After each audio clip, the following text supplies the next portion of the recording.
Saya tidak dapat tengok komen, jadi saya tengah setting nih. Apa?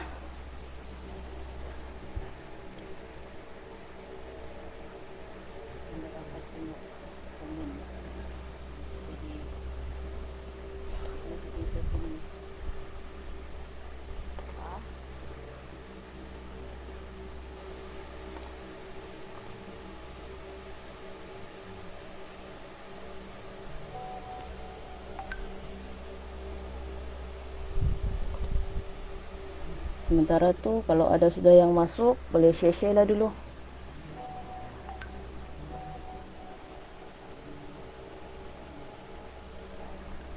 Sementara admin tolong troubleshoot. Kalau ada sudah yang masuk, boleh share-share lah dulu. Sementara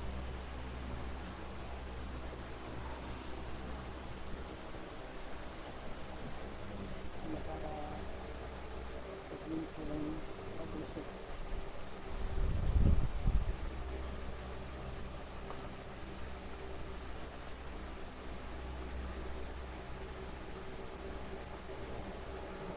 Oh, situ komen. Okey. Baru nampak komen.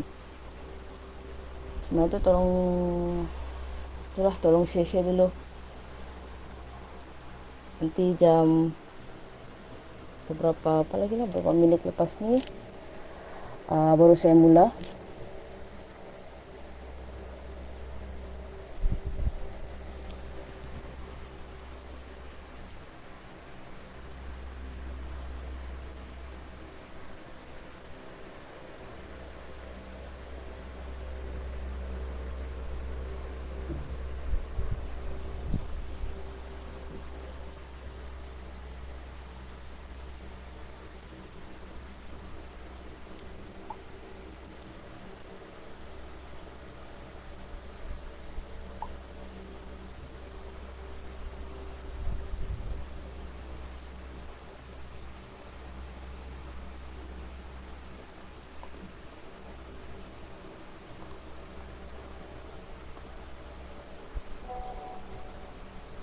Okey lah.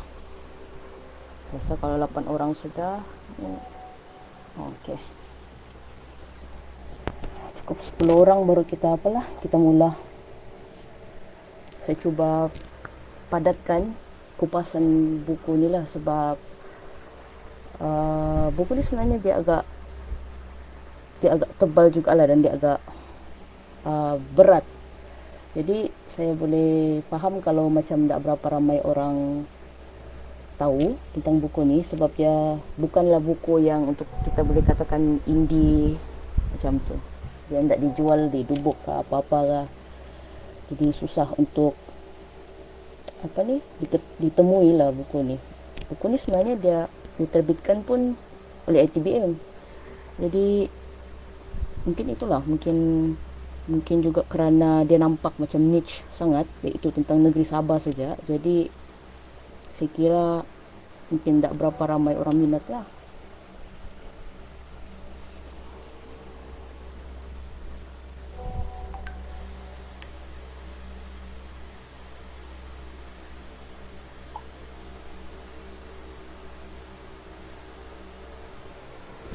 Itulah, kalau macam tu saya mulakan dulu lah. Okay. Assalamualaikum dan selamat malam kepada semua yang sudi hadir ke pembentangan saya. Saya ni orangnya saya suka menulis, tapi saya sangat kurang membentang. Sebenarnya ada beberapa kali tu ruangannya tu terbuka untuk saya membentang, tapi biasanya ada halangan. Jadi kali ini waktu PKPP, waktu COVID ni lah yang mungkin inilah saya ada ruangan online untuk saya membentang buku. Dan buku ni agak special bagi saya sebab dia buku berkenaan tentang negeri saya sendiri, negeri yang saya lahir, negeri yang ketika ini seluruh negara melihat Sabah ni. Macam-macam isu sudah berlaku. Viona punya isu tentang PRN, satu hal lagi, apa lagi, sekarang COVID, kluster baru di Sabah. Jadi macam boleh kira pada waktu September ni, bila mana Sabah ni dia satu Malaysia tengok.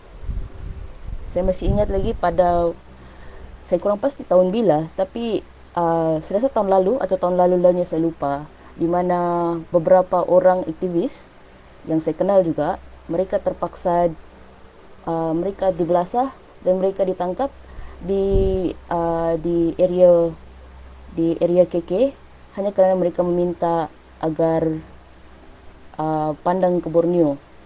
Saya kira pada bulan September lah kalau saya tidak silap. Dia himpunan pandang ke Sabah kalau saya tidak silap. Dan tahun ni pula tiba-tiba memang satu Malaysia pandang Sabah. Jadi saya kira itu adalah macam satu ruang yang sesuai untuk diangkat wacana tentang Borneo, tentang Sabah Sarawak lah. Tapi hari ni, malam ni saya akan cakap tentang Sabah. Itu ni, buku ni. Saya ada tanda sikit ni buku ni. Buku ni dia sebenarnya memang tidak begitu apalah, saya kira tidak begitu popular dijual sebab dia diterbitkan oleh ATBM sebenarnya. Boleh diterbitkan dia di ATBM, boleh nampak. Jadi buku ni dia agak tebal, dia 300 lebih page. Jadi saya cuba kondenskan benda-benda yang ada di sana menjadi ni satu pembentangan yang saya harap saya boleh habiskan lebih awal lah. Okay, dalam buku ni dia ada dalam 16 esei. Buku ni sebenarnya dia adalah himpunan-himpunan esei. Dia bukan ini satu orang, iaitu penyelenggaranya Eko Praitno Joko ni. Bukan dia satu orang yang tulis. Artinya ini adalah himpunan esei-esei yang dikumpulkan. Dalam ni dia ada 16 esei. 16 esei dan semuanya ni dalam nada akademik. Artinya dalam semua ni semua adalah kajian. Ini adalah kajian-kajian tentang Sabah. Dia bukanlah tentang perkongsian dalam sudut peribadi. Dia memang semua kajian, sama ada daripada master, sama ada daripada PhD, tesis PhD diorang sendiri ataupun daripada paper diorang yang lalu. Okay, buku ni diterbitkan agak baru jugalah, iaitu 2018. Dan sebenarnya buku ni juga special sebab buku ni adalah kebanyakannya yang dimuatkan, termasuk penyelenggaranya Eko Praitno ni sebenarnya adalah guru-guru saya waktu saya di degree. Antaranya di dalam ni Encik Eko sendiri, Prof Bill, Prof Dr Bilcher, Dr Maurin, Dr Syafi'i, Encik Bazli, Encik Muhammad Syauqi, Dr Mosli, Dr Zainuddin Baco dengan Encik Amrullah. Bila saya kira 19 orang lah, 19 daripada penulis yang ada dalam buku tu adalah guru-guru saya. Saya kiranya dididik secara langsung lah. Ada yang antaranya tu penilai kajian saya, ada yang antaranya tu yang banyak membantu saya lah dalam kajian-kajian saya sama ada masa saya waktu degree sampai sekarang. Jadi kemunculan buku ni sebenarnya bagus sebab dia bagi penerangan, dia bagi pencerahan, pemantapan kefahaman tentang apa itu Sabah. Sebab kalau kita tengok di media sekarang ni, Sabah biasanya dilihat seolah suatu wilayah, suatu keindahan lah, suatu tempat yang indah, tapi macam tiada apa yang menarik isu di dalamnya. Paling-paling isu-isu yang popular di Sabah adalah isu-isu pembangunan. Tapi itu siapa pembangunan? Tidak banyak orang mengetahui isu-isu selain dari isu pembangunan. Tapi isu pembangunan sendiri pun cukup luas, tentang infrastruktur, tentang peluang pekerjaan. Tapi ini tiada lah dalam buku ini. Saya bagi gambaran lah apa yang dan kenapa Sabah ni begitu penting untuk dibincangkan pada waktu kini lah, dan apa saja isu-isu yang mungkin boleh diangkat untuk lain kali untuk siri Borneo yang akan datang, ataupun kepada pengkaji-pengkaji di luar sana lah yang merasakan bahawa Sabah ni dia ada isu yang amat-amat penting untuk disuarakan. Selain dari isu Viviana tu lah, saya kira dalam isu Viviana tu pun saya nampak agak ramai sudahlah anak muda yang bersuara. Jadi itu suatu progres yang baik untuk dunia kita ni. Dan kadang-kadang literatur tentang Sabah ni tak banyak ada dalam dunia perbukuan yang kita boleh temui begitu mudah. Ini ni antara salah satu lah yang ni. Ini antara salah satu. Ada juga antaranya tentang kajian-kajian etnik. Tapi problem dengan buku kajian-kajian etnik ni adalah kadang-kadang orang yang minat sejak mau. Berbanding dengan buku sebegini kan, dia agak general, dia agak general. Tapi ada buku yang dia tentang kajian etnik, misalnya tentang Bajau, tentang Bugis, dia bagus untuk pengkaji bidang itu saja, atau untuk orang yang menyukai bidang itu saja. Jadi saya kira buku yang sebegini ni wajarlah diperbanyakkan lagi. Kalau di Sabah sendiri pun agak sukar sebenarnya dicari buku ni. Sabah sendiri pun tak banyak buku, kedai buku sebenarnya. Paling-paling orang di sini, orang Borneo, kurang-kurangnya di Sabah lah. Saya tahu di Sarawak ada MPH. Di Sabah dia ada dua buku, toko buku utama, iaitu Popular dengan Times. Itu sajalah. Times pun saya kira satu saja di Sabah ni, iaitu di Suria Sabah, di KK. Popular merata tempat lah, Tawau ada, KK ada, saya kira Sandakan pun ada. Okey, tapi kita masuk dulu pada esei, sebabnya ada 16 esei. Jadi saya cuba kupas, pendekkan sedikit-sedikit. Tapi kalau ada pertanyaan saya cuba jawab mengikut apa yang saya faham dan apa yang mungkin pernah dikuliahkan dulu-dulu yang saya ingat-ingat. Ada juga yang mungkin kalau saya tidak tahu, saya kena cakap tidak tahulah, sebab saya bukan orang yang menulis kajian tu. Okey, esei pertama ni tentang Prof Emeritus Dr. Sabia Osman. Kalau kita dengar nama Dr. Sabia Osman, tak ramai orang tahu, tak ramai orang kenal. Untuk dikatakan tidak ramai orang kenal kerana dia wanita, itu macam kenyataannya agak seksis. Saya tidak kira begitulah. Tapi mungkin kerana kurang diangkat lah, saya kira. Jika dibandingkan dengan Ahmad Adam, dengan Profesor Kukai Kim, sebenarnya mereka ni kira selevel. Profesor Ahmad Adam sendiri pun pernah bekerja di UMS. Dia pernah membangunkan UMS juga. Tapi yang spesialnya dengan Prof Emeritus Dr. Sabia Osman ni, dia yang betul-betul bangunkan program sejarah di UMS. Dia boleh dikira wanita sejarawan Malaysia. Dia juga pakar sejarah Borneo. Tapi biarpun dia pakar sejarah Borneo, dia anak Johor. Dia lahir pada 1945 di Johor. Bapaknya seorang pegawai kastam dan ibunya suri rumah. Dia bergraduat di Universiti Malaya pada 1969. Latihan ilmiah dia tentang dasar pelajaran kebangsaan. Kemudian lepas graduasi, dia kerja di Johor sampai 1971. Lepas tu dia sambung master di UKM dalam bidang sejarah sehingga 1975. Tesis master dia, itu yang start dia sudah masuk diverting into Borneo punya studies, iaitu tesis master dia tentang perkembangan pelajaran Bumiputera Sarawak 1841 hingga 1941. Kemudian dia teruskan PhD di luar negara tentang Sarawak juga. Tesisnya bertajuk Malay Muslim Political Participation in Sarawak and Sabah. Dan kemudian dia tamat graduasi pada 1983. Kemudian dia berkhidmat di UMS bermula 2000 selepas bersara jawatannya di UKM. Masa itu dia umur 55 tahun. Antara sumbangan terbesar beliau dalam program sejarah di UMS adalah dia adalah pemula, dia memperkenalkan kod HA24. Kalau sekarang saya dengar di UMS dia tidak guna sudah yang kod-kod begitu pendek lah. Dia, kalau saya tidak silap, dia sudah guna kod yang agak panjang. Kalau dulu-dulu masa zaman saya memang masih guna HA24, maybe HA12, dia adalah kod-kod sendirilah. Tapi sumbangan dia juga dia mendidik lebih ramai pakar sejarah Sabah Sarawak lah. Banyak yang dibawa didikan dia. Dan juga dia berjaya jadikan UMS sebagai satu pusat rujukan untuk bahagian sinilah, bahagian Sabah, Sarawak dan Brunei. Jadi pengkaji Sarawak yang mau kaji tentang sejarah biasanya akan pergi UMS lah, ataupun mungkin Brunei yang mau rujuk-rujuk dengan pakar-pakar sejarah di sini, diorang akan pergi sini. Dia juga menjadi wanita pertama yang dilantik menjadi dekan sekolah sains sosial dan berjaya melaksanakan persidangan antarabangsa iaitu Borneo Research Council. Kemudian dia dianugerahkan Johan Setia Mahkota pada 2002 dan kemudian dia dipanggil sebagai malim sejarah. Sudahlah, dia boleh dipanggil sebagai malim sejarah dan perpustakaan berjalan oleh anak-anak didiknya. Kebanyakan daripada guru-guru saya adalah anak-anak didik Prof. Sabi Osman. Jadi itu sebabnya buku itu pun kiranya esei-esei sumbangan untuk mengangkat wacana tentang Sabah ni. Jadi banyak kajian yang dilakukan. Jadi kalau yang ada pengkaji-pengkaji yang mau tahu tentang Sabah, biasanya akan rujuk pada dia lah sepatutnya, yang tentang Sabi Osman ni.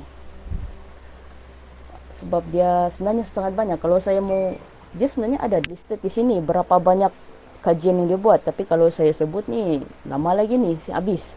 Jadi saya kira nanti kalau berminat boleh beli buku tu. Saya beli buku ni waktu pesta buku online dulu, dalam 25 kah, kalau saya tidak silap kah 30, saya lupa sudah, sebab dia ada diskaun. Jadi saya belilah terus. Okey, itu baru esei pertama. Esei pertama ni dia banyak tentang Prof. Sabiha lah. Saya harap saya berguru dengan dia. Tapi itulah, saya kira kalau saya berguru dengan anak didiknya sudah cukup bagus jugalah. Sebab lebih kurang saja tu, lebih kurang banyak sumbangan-sumbangan dia yang memang sampai sekarang lah masih dikenang. Just a good thing lah. Okey, ini untuk esei kedua.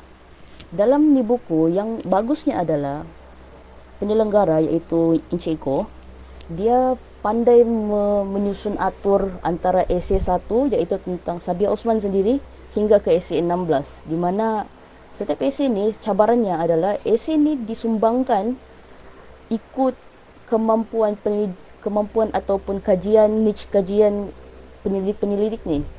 Artinya kemungkinan besar juga, saya tidak tahu lah apa progres dan proses di sebalik penyelenggaraan ni, saya tidak tahu, saya belum tanya Encik Iko. Tapi saya kira, saya membayangkan menyelenggara ini artikel-artikel ni agak susah, apatah lagi apabila tiada koordinasi ke sebagainya. Saya ada ikut satu projek juga, belum lagi terbitkan lah saya kira. Saya tengok proses dia orang menyumbang tu, biasanya orang menyumbang ikut apa yang dia ada. Artinya kalau kajiannya tentang Melayu Brunei, dia akan bagilah Melayu Brunei. Begitu. Diorang tiada koordinasi antara ini penyelidik ni pakai apa, ini penyelidik ini kena hantar apa. Dia tiada. Dia macam bagi saja. Itu saya kira kalau samalah dia punya proses. Saya kurang pasti pula untuk buku ni. Tapi yang baru-baru saya terlibat dia begitu. Dia ikut kapasiti dan bidang orang tu. Bidang orang tu mana-mana yang itu dia cuba sesuaikan lah. Itu yang bagi saya antara cabaran dalam buku ni lah. Yang saya boleh, sebagai penulis, saya boleh bayangkan cabarannya begitu. Penulis membentang buku. Okay. Esei kedua pula dia tentang kerajaan-kerajaan lama di Sabah. Okay. Esei kedua ni dia menarik bagi saya sebab ini satu apalah daripada segi yang saya lihat dalam keseluruhan wacana yang saya selalu ikut, yang saya selalu tengok. Sebenarnya kalau kita sedar, wacana intelektual kita ni dia banyak memperkatakan tentang sejarah-sejarah tanah Melayu. Saya tidak kata salah, tapi kebanyakannya tu kita lebih tahu tentang Melaka berbanding kita tahu tentang kerajaan Marudu. Kerajaan Maludu, kita lebih tahu tentang kerajaan Johor, bagaimana perkembangannya itu semua berbanding dengan kerajaan-kerajaan yang ada di Borneo. Sedangkan kerajaan Borneo ni dia bukan tidak pernah ada, dia ada sebenarnya. Bahkan ada yang sezaman dengan Melaka. Itu misalnya dalam yang satu ini benda ni saya rasa boleh Google, kerajaan Marudu. Kerajaan Marudu ni ada pengkaji, dia menyatakan bahawa dia Walaupun tidaklah ditulis sepesat Melaka tu, cuma dia sezaman dengan Melaka. Dia pesat juga tapi di bahagian atas lah. Dia tidak pesat di sebelah Selat Melaka tu. Tapi buku teks kita, saya rasa buku teks sekarang pun tidak banyak memperkatakan tentang kerajaan-kerajaan lama di Borneo. Walaupun kerajaan walaupun lebih baiklah, saya pernah jadi cikgu sejarah untuk silibus baru. Saya nampak dia lebih baiklah. Dia banyak memperkatakan tentang pelayaran itu cukup baguslah. Cuma maksud saya dari segi perkembangan kerajaan-kerajaan lama tu, untuk di Sabah, untuk di buku ni lah sekurangnya, untuk di Sabah ada satu kerajaan yang saya rasa boleh google sekarang kalau mau, tentang kerajaan Marudu. Dia sezaman dengan Melaka, itu yang saya katakan. Okey, tapi dalam buku ni ada satu kerajaan lagi, iaitu kerajaan Tuaran. Kerajaan Tuaran di Sabah berdasarkan sumber Arab dan perspektif etnosejarah. Okey, ini ditulis oleh Prof. Dr. Dulce.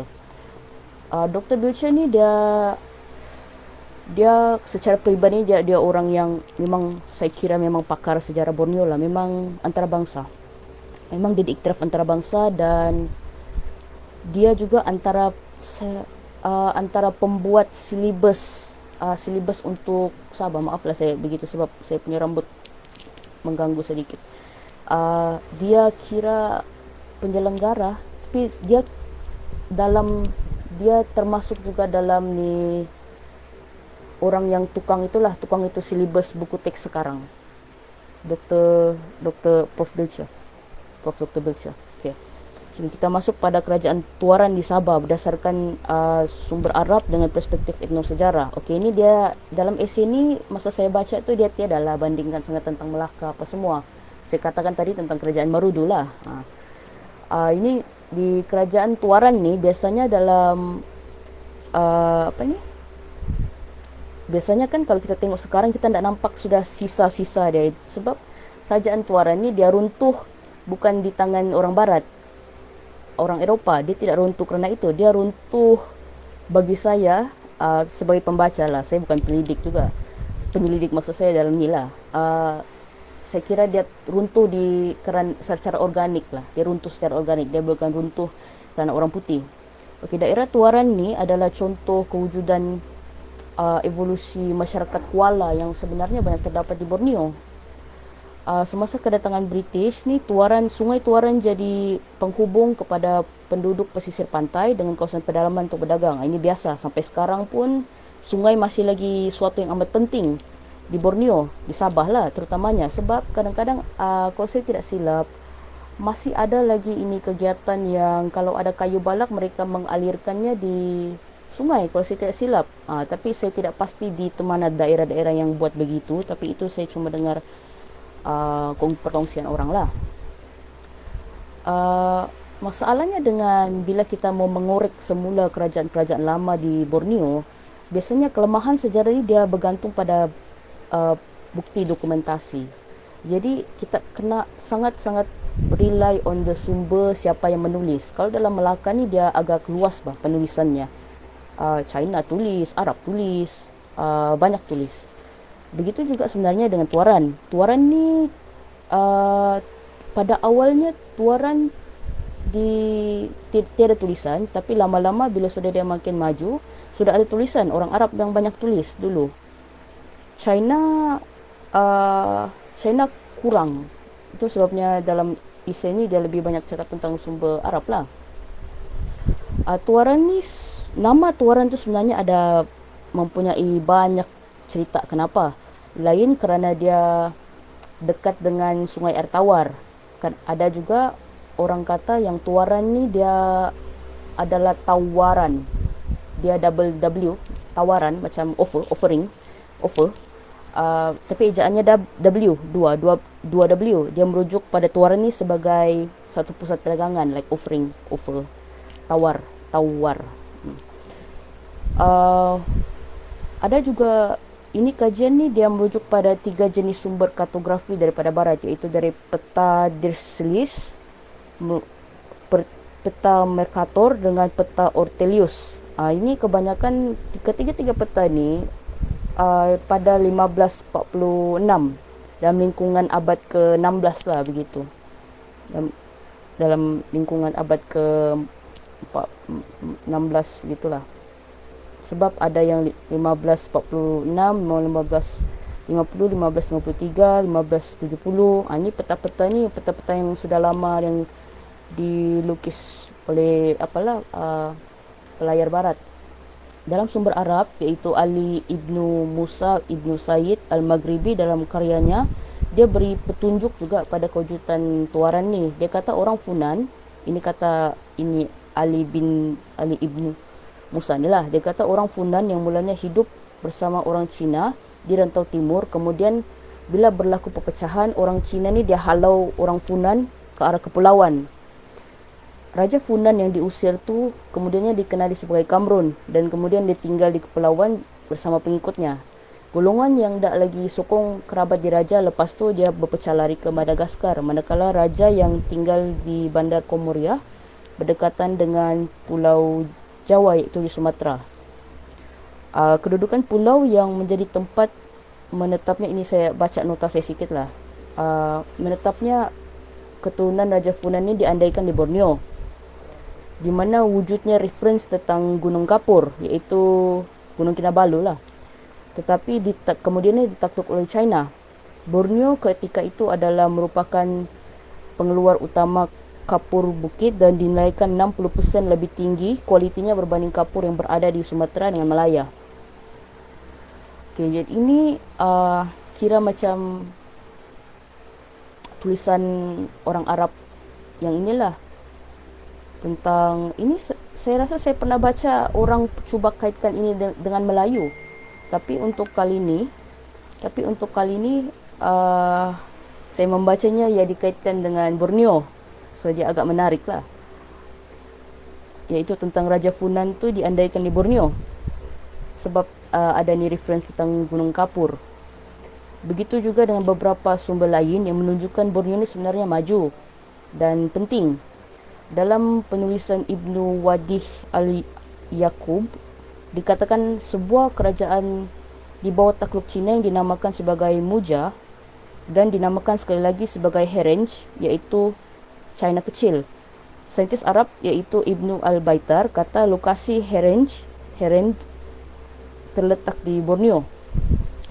Kemudian kerajaan Tuara ini pun dikatakan pernah ditakluk oleh Sriwijaya dan akhirnya dikalahkan oleh kerajaan Brunei Tua sebelum pengislaman Awang Alak Batatar.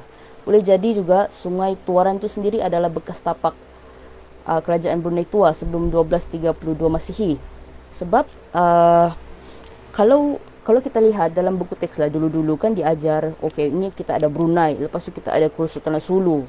Tapi setakat itu saja. Sedangkan kerajaan Brunei yang kita kenali pada waktu itu yang sudah maju, yang sudah besar, itu mestilah dia ada starter dia kan. Starter dia ikut daripada penulisan buku-buku ni lah, beberapa esei tu dia ada point out yang sebenarnya tidak ada lokasi yang tertentu di mana sebenarnya bermulanya betul-betul Brunei Tua tu. Okey, jadi untuk esei yang seterusnya mungkin ada persamaan lah tentang apa yang saya point tadi tu, iaitu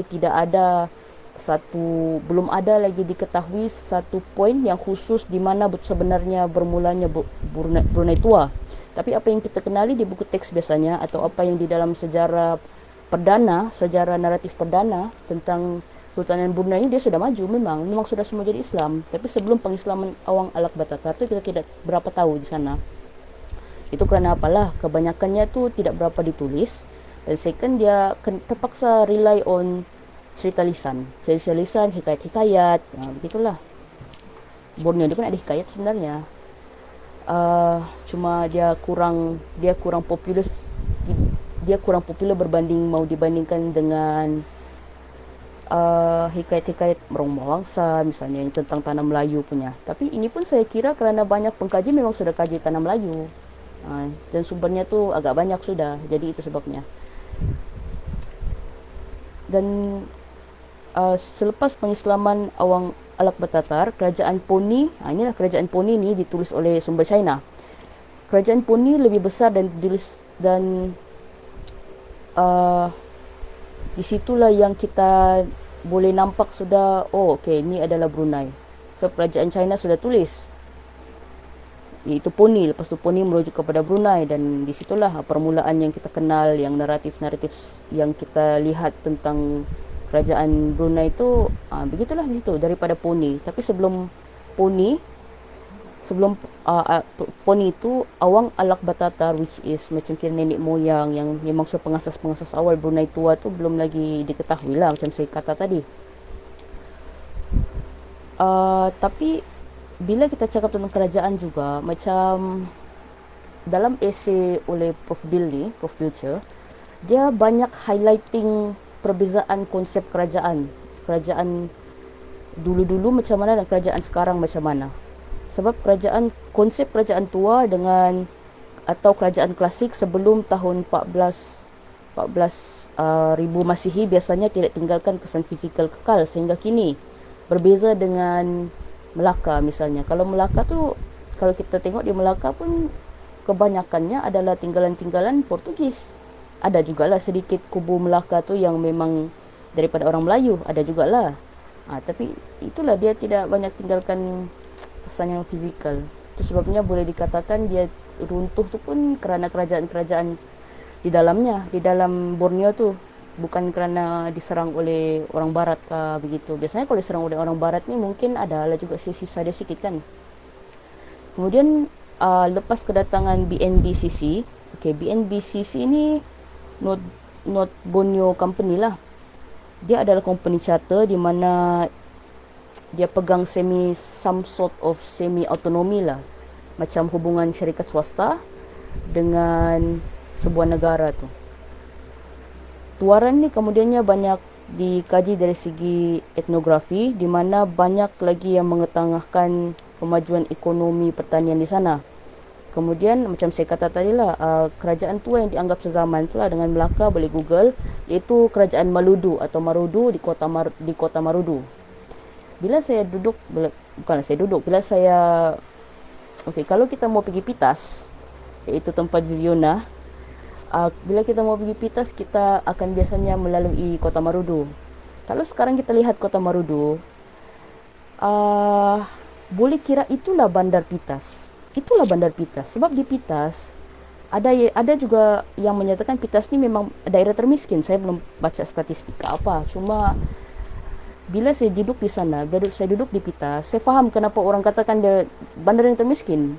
Sebab di sana, inilah ni yang saya, kalau orang yang memang follow saya, yang friend dengan saya di Facebook, mungkin tahulah, yang ada ni satu tiba-tiba armada daripada Kudat. Dia katakan, syukurlah dengan nikmat yang ada di Pitas tu. Saya tidak memburukan Pitas ya, saya tidak memburukan, cuma saya kongsikan pengalaman saya duduk di Pitas sebentar. Sebenarnya di Pitas tiada apa-apa. Saya boleh kata tiada apa-apa yang dari segi macam pejabatnya ada. Cuma segala infrastruktur yang perlu, misalnya JPJ kah, apakah hal-hal begitu, memang tak akan jauh kota Marudu. Masalahnya jalan dari Pitas ke kota Marudu adalah 40 km, di mana di Pitas tiada balai bomba. Dia ada balai bomba yang bangunan kosong. Saya tidak tahu kenapa tu. Saya tertanya-tanya sampai sekarang kenapa. Sebab itu mungkin adalah orang yang duduk Pitas tu mungkin tahulah. Saya tidak tahu sebab saya pun baru duduk di sana. Jadi saya hairan lah begitu. Dan kemudian saya terfikir, apa yang armada Kudat ni suruh bersyukur dengan nikmat yang ada di Pitas. Ini luahan ni sudah. Tapi itu out politics sekejap. Kemudian kita beralih kepada esei ketiga, iaitu esei tentang kerajaan Melanau di Sarawak oleh Astri Ahmad. Dia saya kira pelajar baru dapat master pada ketika inilah, sebab saya baca biodata short bio dia. Kalau saya tidak silap lah, maaf lah kalau saya silap. Banyak mengenali Melanau ni sebagai satu etnik di Sarawak, tapi tidak banyak sebenarnya membayangkan Melanau pun ada kerajaan. Sama seperti Borneo, sama seperti kota Marudu, sama seperti Tuaran, tidak banyak yang membayangkan Borneo ni pernah ada kerajaan lama dulu-dulu seperti mana Melaka dan sebagainya. Dan pada hemat saya lah, penulisan kita boleh bandingkan bagaimana esei kedua tadi daripada Prof. Bill dengan esei ketiga ni, iaitu tentang kerajaan Melanau ni. dia ada sedikit kelainan lah, sebab di Prof Bill dia banyak petik maksud dan definisi kerajaan tu daripada pengkaji-pengkaji barat, manakala yang Asri Ahmad ni dia banyak petik daripada segi pengkaji-pengkaji di sini lah, kalau saya tak silap, tempatan ataupun yang saya kena tengok balik. Tapi itulah, dia berlainan, sedikit berbeza dengan konsep kerajaan. Maaf, saya salah satu yang menarik saya punya perhatian terhadap Asri Ahmad punya penulisan ni adalah dia punya penggunaan konsep daulat dan tulah. Sebab biasanya kalau konsep daulat dan tulah ni dalam pensejarahan Melayu dia amat popular.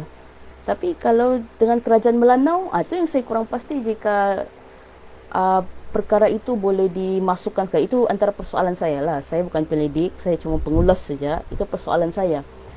Bolehkah dalam konsep kerajaan tu kita boleh masukkan sebegitulah? Sebab mungkin juga, itulah, saya tidak pasti. Itu persoalan yang tiba-tiba muncul di kepala saya bila saya memikirkannya.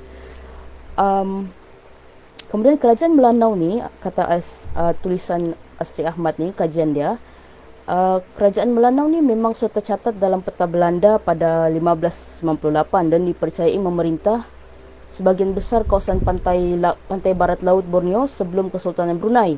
Antara kawasan etnik Melanau yang utama adalah di kawasan Kuala Sungai, anak sungai dari pesisir pantai wilayah Sarawak asal sehingga ke Bintulu, seperti Sungai Rejang, sinilah, Sarike, Igan, Oya, Mukah, Petanak, Pulo dan Balingan. Kemudian catatan Cina perincikan ada lagi sebuah kerajaan bernama Kinfo yang didirikan oleh etnik Melanau dan ada juga disebutkan dalam syair Awang Seman. Inilah ni, mungkin inilah yang saya teringat hikayat tu, iaitu syair Awang Seman. Saya memang ada rasa saya ada baca ni satu kajian hikayat Brunei, tapi saya lupa. Itu sudah agak lama, 2000 berapa saya baca tu. Dalam syair tu dikatakan ni ada seorang raja bernama Tugau memerintah di Sungai Igan dan mempunyai wilayah jajahan sehingga ke Tutong. Kemudian dalam manuskrip kuno iaitu Magratas ada diceritakan tentang penghijraan 10 orang datuk dari Borneo ke Pulau Panay, Filipina yang turut sebut tentang raja di Borneo iaitu Makatunau. Makatunau ni dia dikatakan bersifat zalim terhadap ketua etnik Bisaya yang bergelar Datuk. Dan lepas penghijraan sebahagiannya pulang semula untuk bunuh Raja Makatunau. Boleh jadi Raja Makatunau ni adalah Raja Tugau dalam syair Awang Seman tu lah. Kemudian dilihat daripada sumber Jawa, Nagara Kartagama yang ditulis pada 1365, kerajaan Melanau di Mukah ni dipercayai masih berdiri sehingga pertengahan abad ke-14 Masihi dan dia bernaung di bawah Majapahit bersama Brunei sebelum berjadi tawan lalu diserap menjadi wilayah Kesultanan Brunei. Jadi lihat ni, menariknya di situ bila kita lihat kedua-dua kerajaan ni seolah-olah macam tidak banyak perhubungan dengan kerajaan-kerajaan yang ada di tanah Melayu. Jadi mungkin itulah juga sebabnya mungkin identiti Borneo, sebelah Borneo dengan tanah Melayu tu agak sedikit berbeza lah daripada sejarah lagi pun kalau dilihat.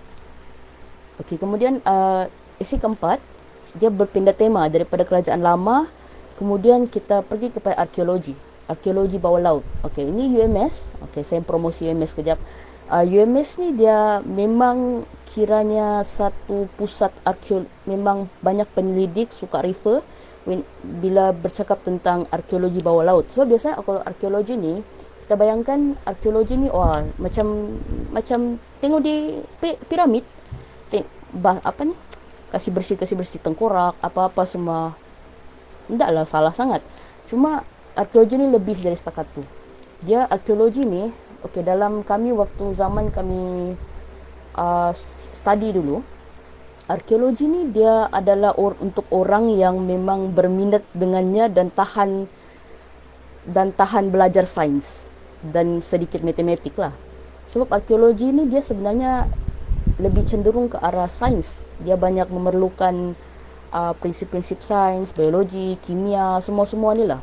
biasanya kiraan. Kadang-kadang ada satu yang oleh penulis ni juga, iaitu juga guru saya, Encik Bazlibi. Dia salah satu kajian dia, saya lupa tentang apa, tapi first impression yang saya nampak dalam tulisan dia adalah memang semua tentang chemistry. 80%, 70% daripada asas dia memang chemistry, tentang kadar begini, tentang pentarikan karbon, semua-semua. Jadi arkeologi tu dia sebagai alat bantu kepada sejarah. Jadi bila orang kata sejarah ni hanyalah macam misalnya Dr. Mahathir sendirilah. Dr. Mahathir misalnya dia pernah kata sejarah ni ndak berapa memajukan, dia kata. Sedangkan kalau kita tengok, kalau orang rajin baca dia punya biografi, dia tidak pernah kata sebenarnya begitu. Dia tahu sebenarnya sejarah itu penting, dia saja cakap begitu sebenarnya lah. Dia tapi dalam dia punya Twitter tu, saya ingat lagi, dia kata sejarah ni sebenarnya satu ilmu yang sudah sudah di belakang, artinya tidak berapa begitu perlu dibawa ke depan atau sebagainya. Jadi macam perkara tu sebenarnya agak salah lah, sebab itu memberi orang bukan sahaja pemahaman yang salah tentang sejarah, dia juga memberi kefahaman yang salah juga tentang sastra. Sebab yalah, orang selalu gabungkan ni sejarah sastra kan. Jadi itulah. Sedangkan kalau kita lihat daripada kerjaya sains ini, yang saya tidak tahu, saya bukan bidang sains, tapi yang saya tengoklah luahan bacaan, baca luahan orang kata, saya kos arkitek tapi kerja apa pula, kerja Grab. Begitulah, banyak orang luar nampak macam tidak banyak ruang juga pun yang cukup untuk sains. Begitulah. Itu saya cakap selingan gitu lah. Tapi itu apalah, perbincangan begitu saja.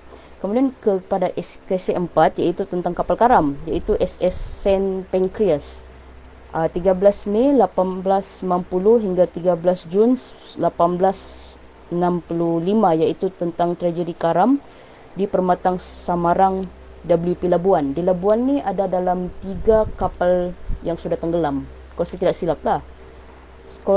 Kalau saya tidak silap juga, salah satu daripadanya memang kapal Amerika, tapi dia bukan kapal perang lah, lebih kepada kapal perdagangan.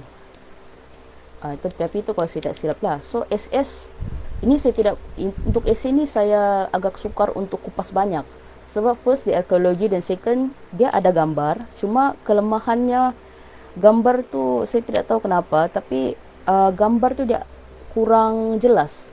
Kalau mau saya tayang begini, dia tidak berapa nampak, berbanding dengan gambar-gambar yang di print dalam esei-esei seterusnya lah. Jadi kalau ada antara yang menengok ni sudah beli, mungkin kalian boleh faham, boleh bandingkan, boleh perasan beza dia tu. Saya tidak pasti kenapa printing dia begitu. Tapi kalau saya tayang, saya susah mau jelaskan, jadi saya susah juga mau kupas. Sebab kebanyakan esei ni pun memang dia tentang teknologi kapal, tentang jenis sauh. Itu suatu yang bagi saya memang sukar lah saya mau terangkan, sebab saya bukan bidang arkeologi. Kalau tentang sejarah secara generalnya macam tadi, saya boleh ulas lah. SS ni merujuk kepada steamship, iaitu kapal wap. Pada abad ke-19, penggunaan kapal wap ni dia memang penting dan mula meluas. Bahkan yang kalau kita, untuk di Tanah Melayu lah, selingan sedikit lah untuk sejarah, di Tanah Melayu misalnya, kebanyakan orang yang mau pergi haji dulu dia pakai kapal pelayar atau kadang-kadang pinjam kapal daripada pedagang-dagang. Tapi lama-lama bila ada kapal wap, orang dari Tanah Melayu ataupun di bahagian-bahagian yang itulah, orang bahagian-bahagian yang tanah jajahan, biasanya dorang kalau dorang mau pergi haji, dorang naik kapal wap. Tapi ada satu tragedi SS, saya lupa sudah nama kapal tu. Tapi selepas tragedi hampir karamnya kapal wap tu, terus British jadi macam sedar, wah, lebih baik kalau diadakan agensi yang sesuai untuk untuk kawal selia orang haji ni. Jadi itulah, sampai sekarang lah sudah ada agensi, misalnya macam tabung haji tu. Idenya bermula jauh daripada itulah tragedi kapal hampir karam tu. Sebab dulu orang naik kapal wap ni, dia tidak begitu selesa, terutamanya orang yang berpusu-pusu, berbondong-bondong mau pergi haji. Kadang-kadang ada yang antara kapal wap tu, dorang bawa barang, kemudian dorang penuhkan lagi dengan orang.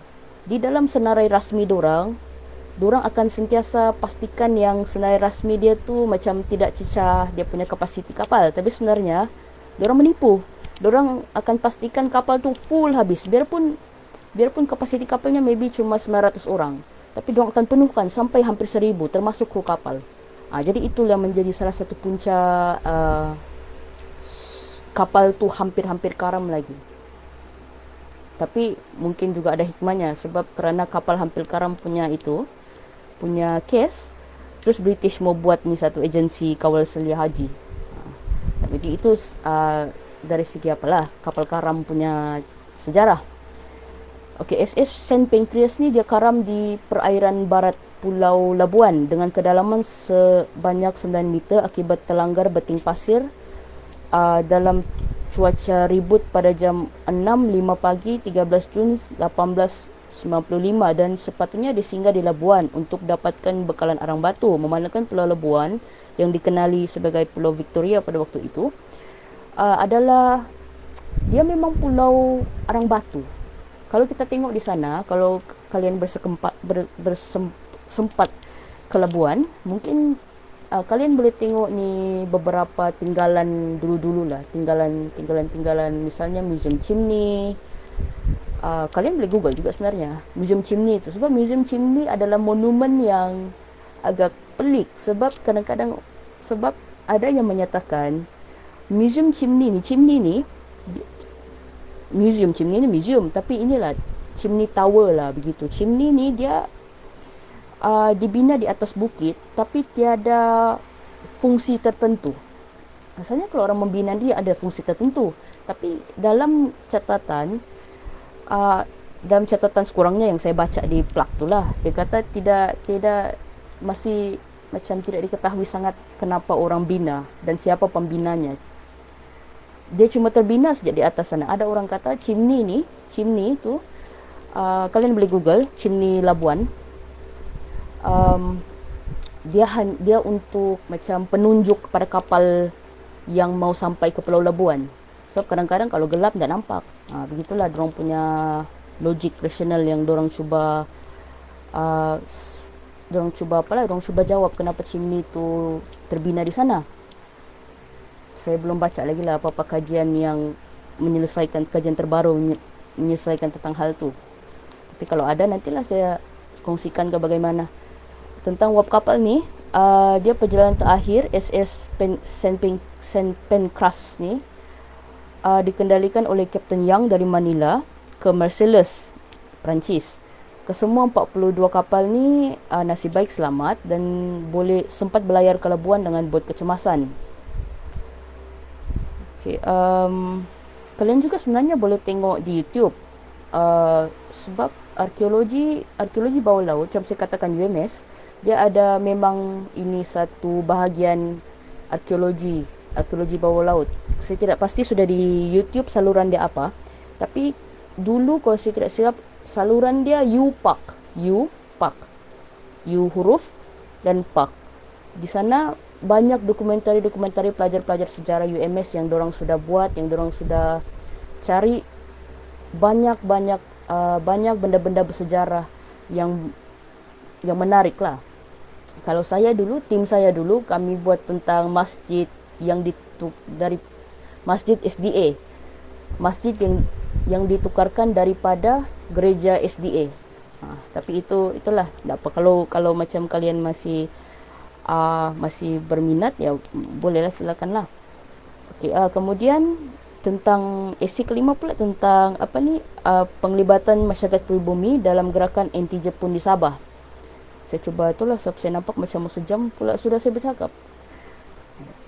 Betul-betul kuliah ni.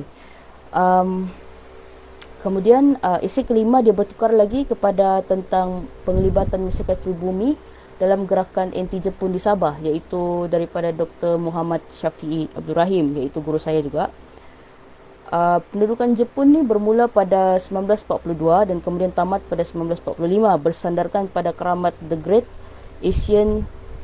Asia Co-Prosperity Sphere. Ini kita sudah tahulah. Ini memang kita tahu betapa ganasnya tentera Jepun Ini yang kita kena distingkan, kita kena bezakan antara Jepun dengan tentera Jepun. Sebab kebanyakan yang datang ke sini tentera Jepun ialah sebab dia tentera, jadi dia memang kasar. Kalau Jepun, itulah kadang-kadang ada orang bilang, tapi Jepun baik saja pun. Itulah orang kena bezakan orang yang datang di sini dengan orang yang di sana, yang memang Jepun. Tentera Jepun memang ganas, tentera. Itulah orang kena bezakan. Kadang-kadang itulah kalau orang tak berapa faham sejarah atau banyak persoalan tentang sejarah tu, kita kena jawab lah. Untuk ketika pentadbiran Jepun, biasanya diorang bahagikan Sabah ni luas. Jadi diorang bahagikan kepada dua wilayah, iaitu wilayah Seikaishu, pantai barat, dan juga Tokaishu, pantai timur. Dia begitu. Begitulah, begini. Kepala kan, begini. Kemudian penentangan pribumi Sabah terhadap Jepun pun kuat dan juga melibatkan banyak gerakan. Memetik Abu Bakar Abdul Talib. Ini saya kutip dari verbatim daripada buku ni lah. Dia kata, di Tanah Melayu, kebanyakan orang-orang Cina telah menyertai Parti Komunis sebagai pergerakan terpenting menentang Jepun. Tetapi di Sabah, tidak lahir Parti Komunis ni. Saya kira di Sarawak ada. Saya kira, kalau saya tak silap, betulkan saya rasa di Sarawak ada. Tapi di Sabah tiada Parti Komunis ni. Di Sabah penentangan ni lebih kepada, dia bukan berdasarkan pada satu parti untuk menggerakkannya, tetapi lebih didorong atas satu matlamat yang di mana untuk menghapuskan Jepun saja, kerana ia bergerak secara bawah tanah dan tanpa pengetahuan Jepun.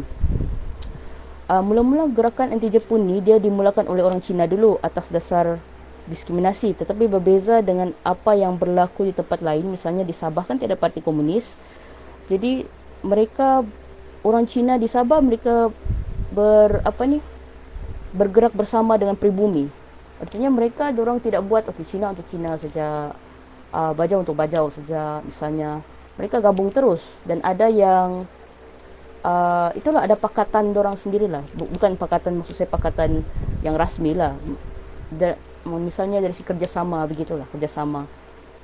Masa komunis datang, BNBCC ni dia sempat bakar semua, musnahkan apa saja yang ada, termasuk jambatan. Kemudian dasar berbaik-baik Jepun ni dia bertukar jadi ganas sebab kekurangan makanan.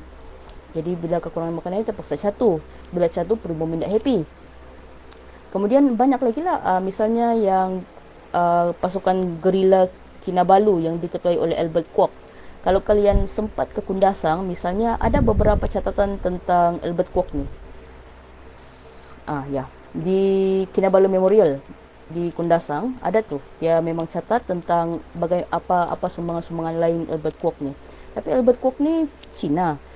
Tapi itulah, dia banyak dapat bantuan daripada tokoh-tokoh masyarakat seperti pejuang Melayu Brunei dari Membakut, yang berkira berilmu lah. Dia kuat dia punya ilmu batin tu.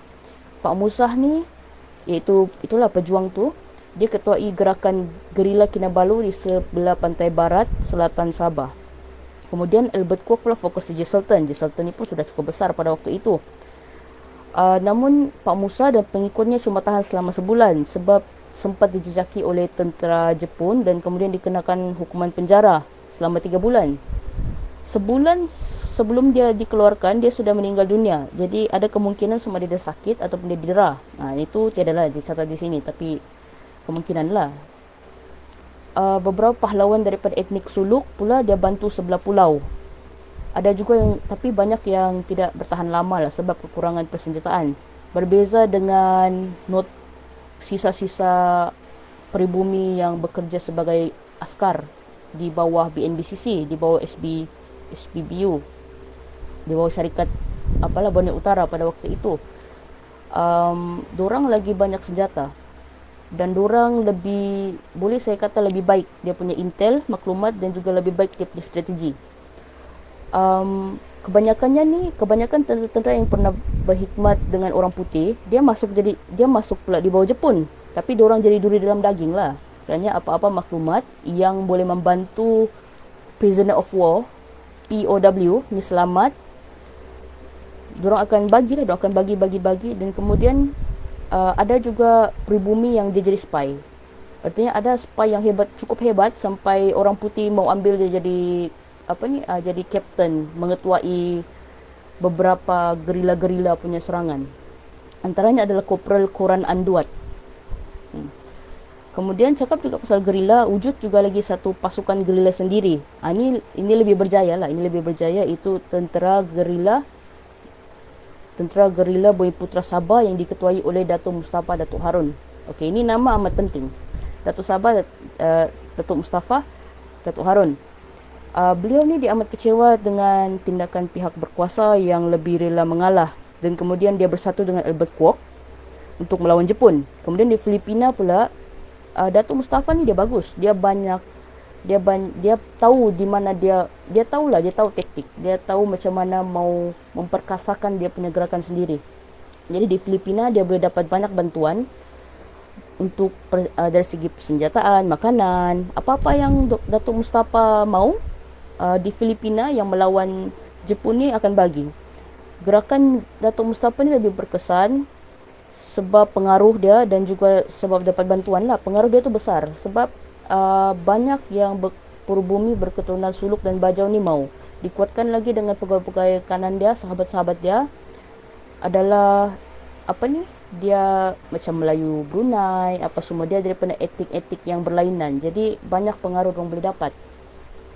Ada juga persatuan Tauke lah, kiranya Tauke, Persatuan Perniagaan Cina di Kudat, iaitu Sen Yin San. Menangkan juga Datuk Mustafa ni tentera sebenarnya. Jadi dia dapat latihan di Melbourne. Jadi dia latih balik semula di sini. Mengingatkan saya tentang Tan Malaka. So Tan Malaka pun hampir begitu juga, dia ada latihan dan dia latih kalau saya tak silap. Tapi itulah tentang Datuk Mustafa. Kemudian pahlawan Muhammad Yassin pun kena disebut sebab dia antara salah seorang pejuang pribumi dari Sepitang, dan dia berpengaruh dalam kalangan Melayu Brunei, Cina, Murut dan Dusun. Dan juga banyak jalin dengan tentera bersekutu lah, iaitu diketuai oleh Major Tom Harrison, bekas kurator museum di Sarawak. Jadi kalau kita lihat dalam esei ni, dia melihatkan yang Sabah ni dia ada penentangan dia sendiri. Dan sedikit berbeza dinamiknya lah berbanding Tanah Melayu dengan Sarawak. Okey, Sarawak ni betulkan saya lah. Dia berbeza. Misalnya itulah, macam saya kata, Sabah tiada parti komunis. Mungkin juga kerana jauh sedikit kan di kawasan Kalimantan mungkin. Jadi macam pengaruh komunis tu tak berapa sampai di Sabah. Geografi.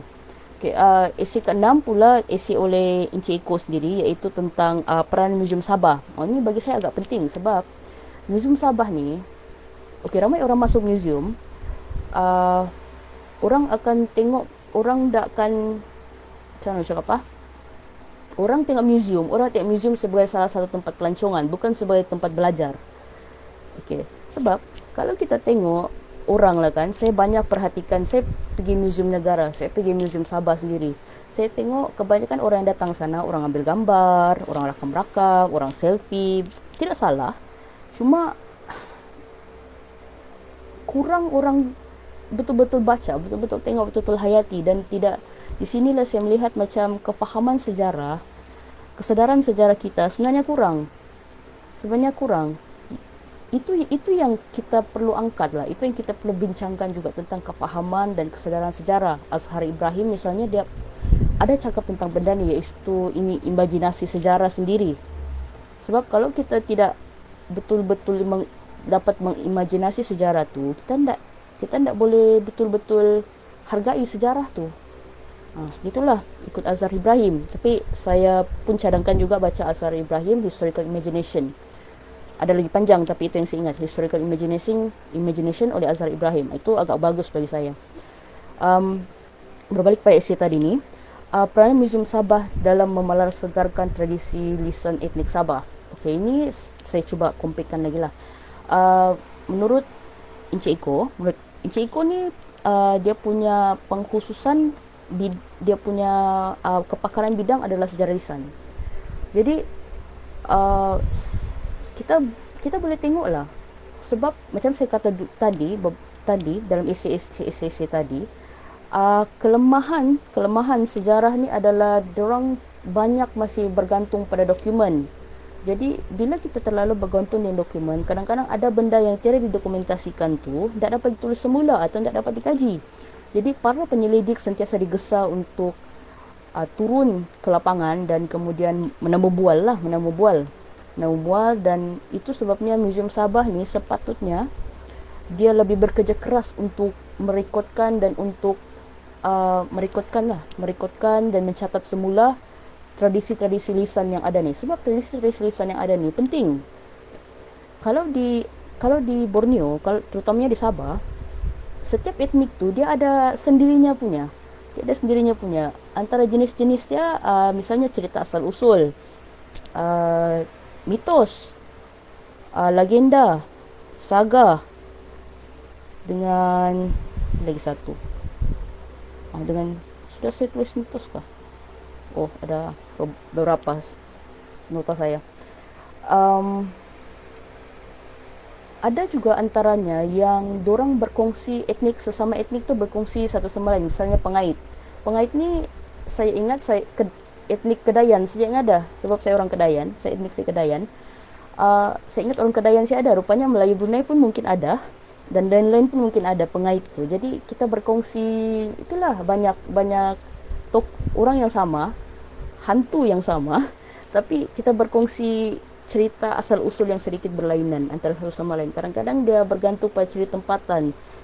Misalnya macam kerana bukit tu ada di sana, oh mungkin itu hantu datang daripada bukit, ataupun mungkin itu tokoh datang daripada sungai, mana kalau orang tu tinggal di sungai ke apa-apa gitu. Menarik sebenarnya cerita-cerita lisan ni, apalagi bila kita dengar cerita-cerita orang tua. Dan orang-orang muda dikatakan macam tak berapa berminat. Saya personally saya minat, saya suka lagi dengar. Tapi itulah, saya mungkin tak rajin mencatat, tapi saya suka dengar. Itu sebabnya pendokumentasian tu penting lah, tradisi lisan tu. Dia boleh jadi juga bahan untuk cerita kanak-kanak. Jadi saya kira itulah, saya rasa tidak perlu lagi lah terlalu macam terikat dengan cerita-cerita Disney untuk diterjemahkan jadi bahasa Melayu dan kemudiannya dijadikan disadurkan dan kemudian diceritakan dalam bahasa Melayu misalnya. Banyak sebenarnya saya lihat begitu. Dia tidak salah, seperti macam saya kata, dia tidak salah, cuma lebih baik kalau kita perbaiki hal-hal tu. Kita ada banyak ruang untuk kita perbaiki, jadi kita perbaikilah hal-hal tu. Dan saya kira orang-orang yang masih menonton, kalau berminat mungkin boleh buatlah lepas ni. Museum Sabah sebenarnya banyak menghadapi kesukaran lain lah. Kadang-kadang tentang kekurangan dana penyelidikan, tentang kesukaran berkomunikasi. Sebab kadang-kadang ada etnik yang di pedalaman-pedalaman yang dorang bahasa dorang sedikit lain. Jadi dorang kadang-kadang tidak dapat bertutur, orang tua lah terutamanya, tidak dapat bertutur bahasa Melayu seperti mana sesenangnya saya tengah membentang begini nih. Jadi terpaksa ada yang menuturkan. Itu yang kekurangan penutur sebegitu yang menyukarkan juga lah Museum Sabah buat sebenarnya, selain dari kekurangan dana dan juga masalah perhubungan jalan raya. Saya kira perhubungan jalan raya ketika ini macam semakin baik lah. Cuma saya tidak kata 100% baik, tapi semakin baik. Tapi itulah mungkin diharapkan yang kita boleh kita boleh perbaiki banyak lagi. Kemudian esei 7 pula oleh Abdul Nasir Roslan, iaitu mengenai polisi pengurusan kewangan BNBCC. BNBCC ni boleh dikatakan macam saya kata tadi adalah syarikat pelaburan swasta. Saya ada nampak orang salah faham antara SHTI dengan SBBU. Syarikat Borneo Utara ni ada orang salah terbalik. Dia adalah company yang berbeza.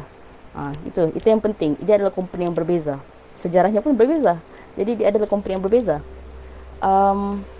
BNBCC ni dia dipimpin oleh Alfred Den. Macam kalau ada kalian yang menonton tentang Overback dulu, itu ada kesinambungan sikitlah tentang Alfred Den.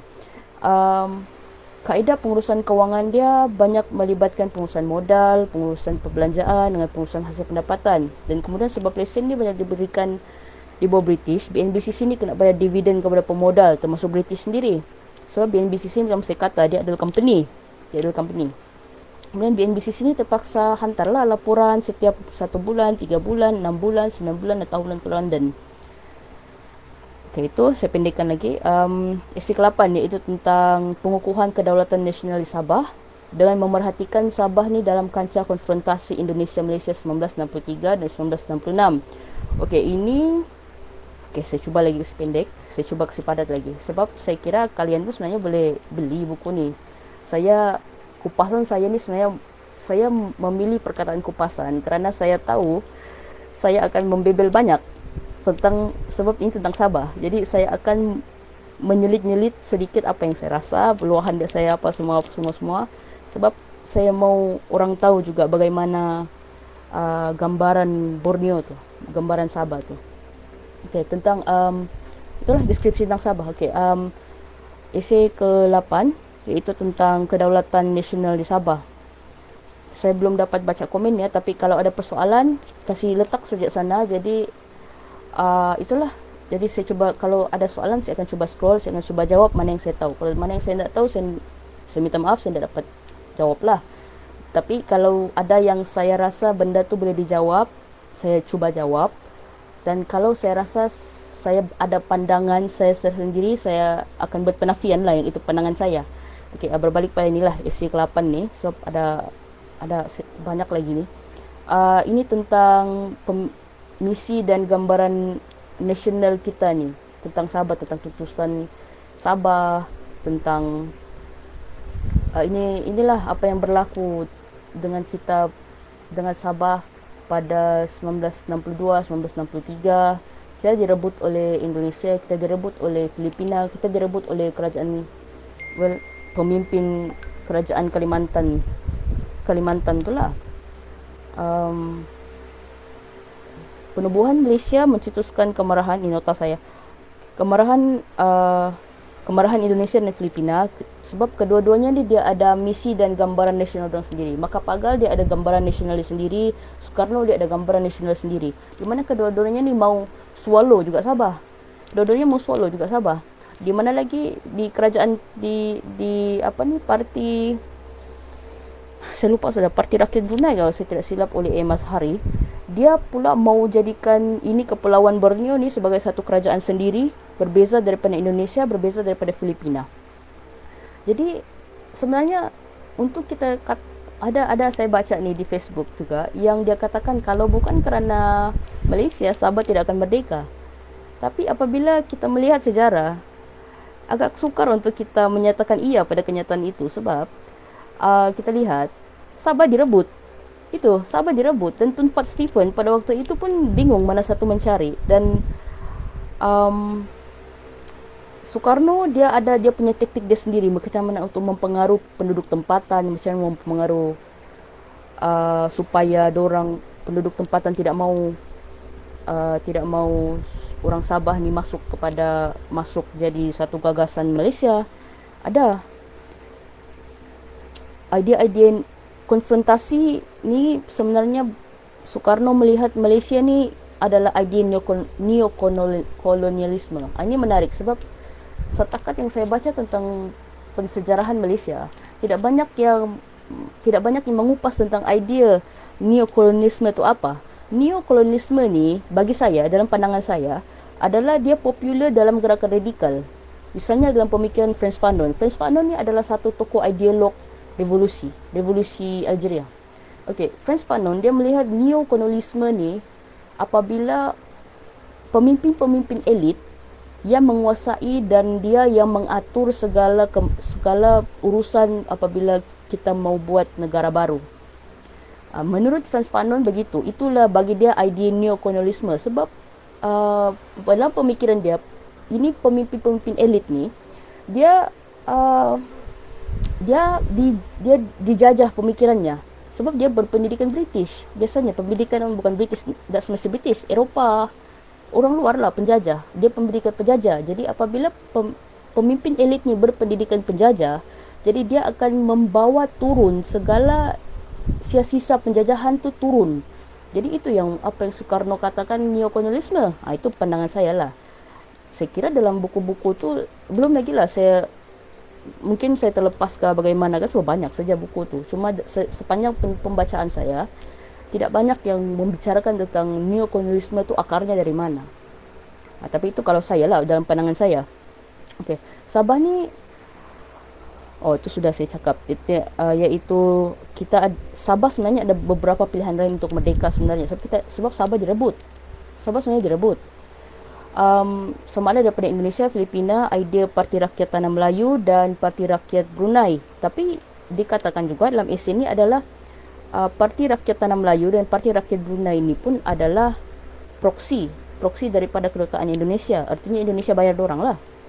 Dan kemudian faktor ketiga, Soekarno menolak Malaysia. Gagasan Malaysia adalah kebimbangan pemimpin tentera Indonesia terhadap kemungkinan Malaysia akan dikawal oleh kaum Cina dan akhirnya didominasi oleh negara komunis Cina. Itulah juga yang Tunku Abdul Rahman kata yang mereka mau mengimbangi ketika itu pengaruh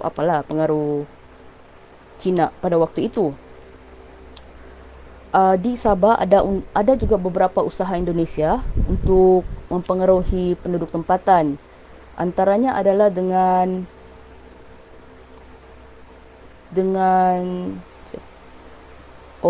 menghantar 25,000 orang rakyat negara mereka yang untuk bekerja di Sabah. Peranan itu dilaksanakan oleh Naib Konsul Indonesia, Mejar Narjo, yang terima arahan secara langsung daripada Kolonel Sugarto di Singapura. Kemudian ada juga beberapa pencerobohan lah di beberapa wilayah Sabah seperti di Pulau Sebatik dan Kalabakan. Pulau Sebatik ni adalah pulau yang dikongsi antara Malaysia dan Indonesia. Saya belum pernah pergi Pulau Sebatik, tapi kalau ada itu, mungkinlah kan saya fikir.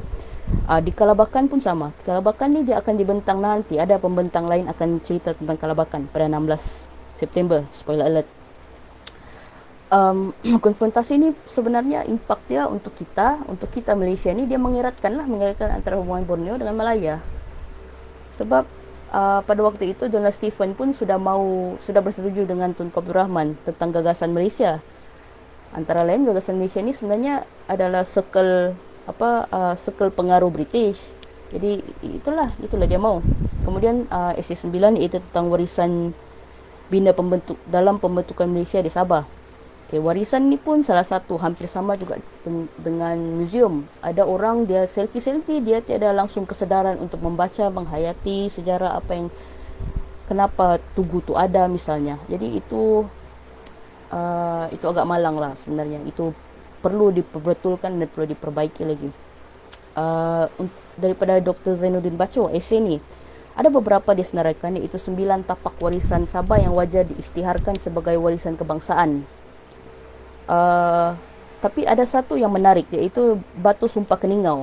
Ini menarik sebab dalam Batu Sumpah Keningau ni dia ada 3 sumpah yang dia tulis di sana, iaitu pertama, agama bebas di Sabah. Kedua, tanah-tanah dalam Sabah dikuasai oleh kerajaan Sabah. Dan ketiga, adat istiadat anak rakyat Sabah dihormatkan dan dipelihara oleh kerajaan.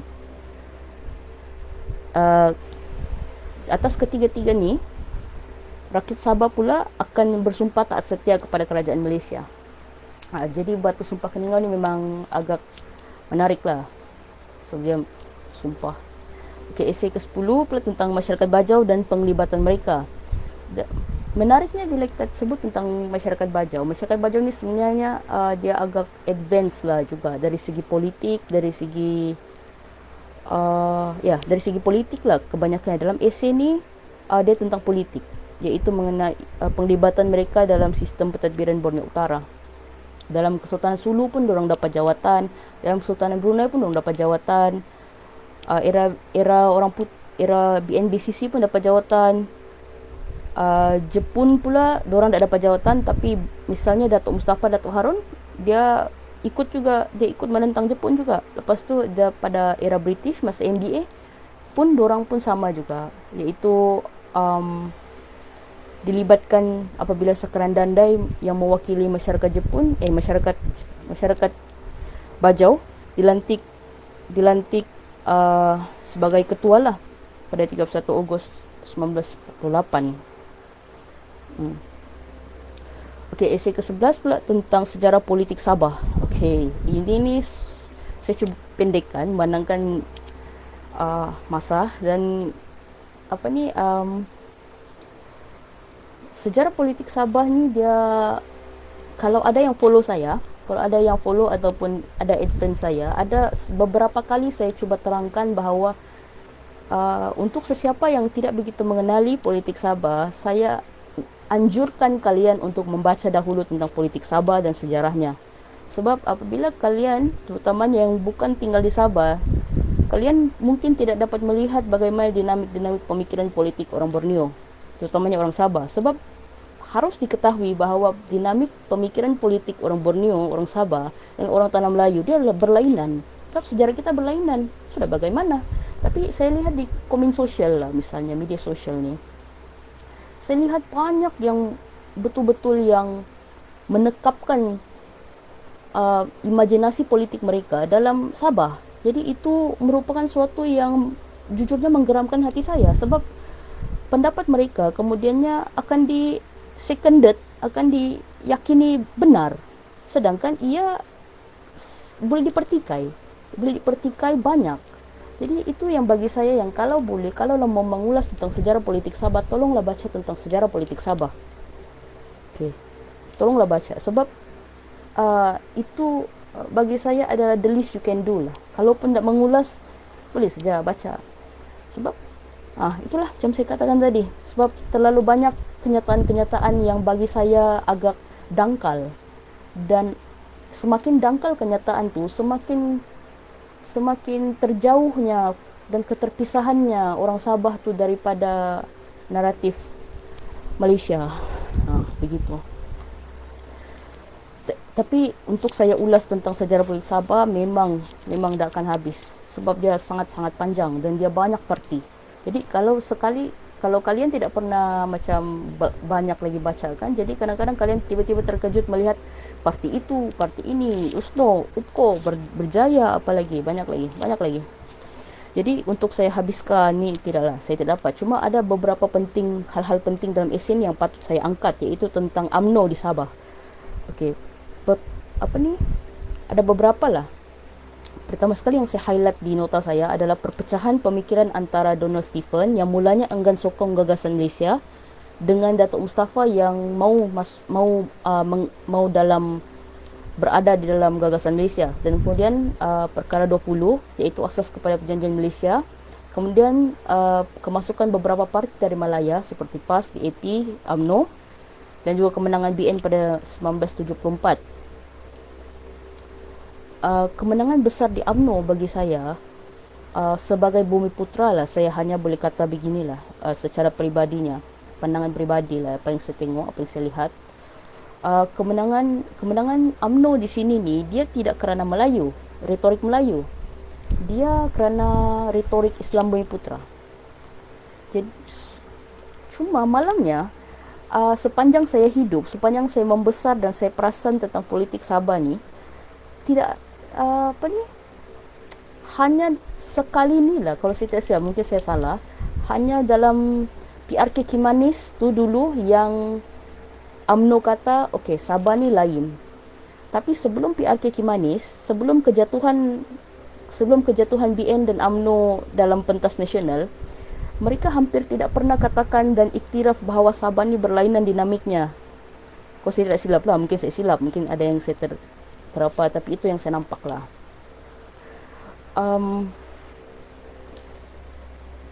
Apabila kemenangan besar UMNO ni pun juga, dia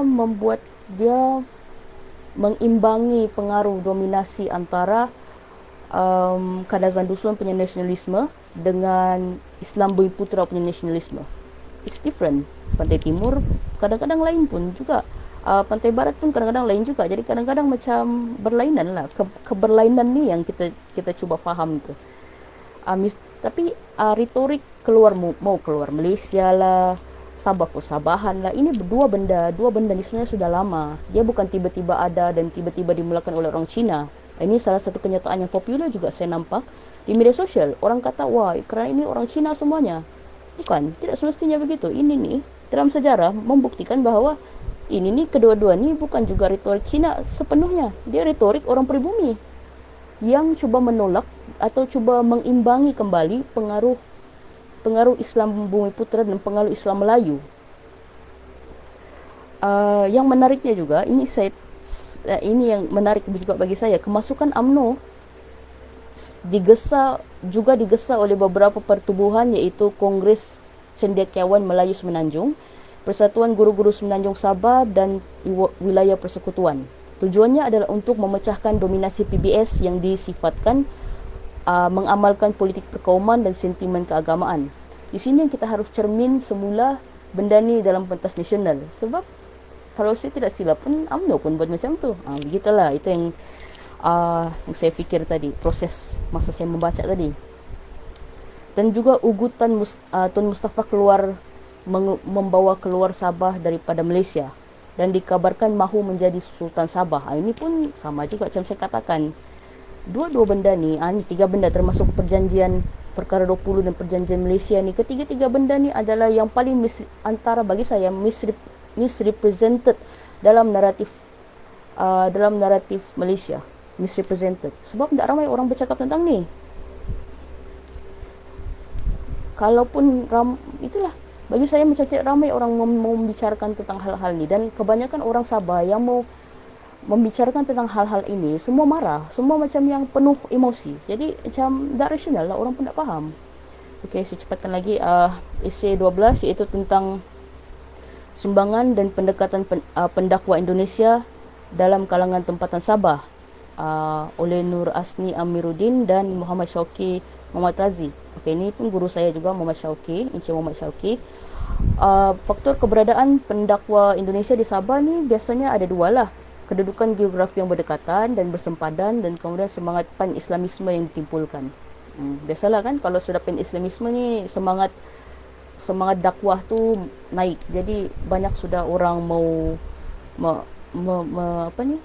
menyebarkan syiar Islam begitu.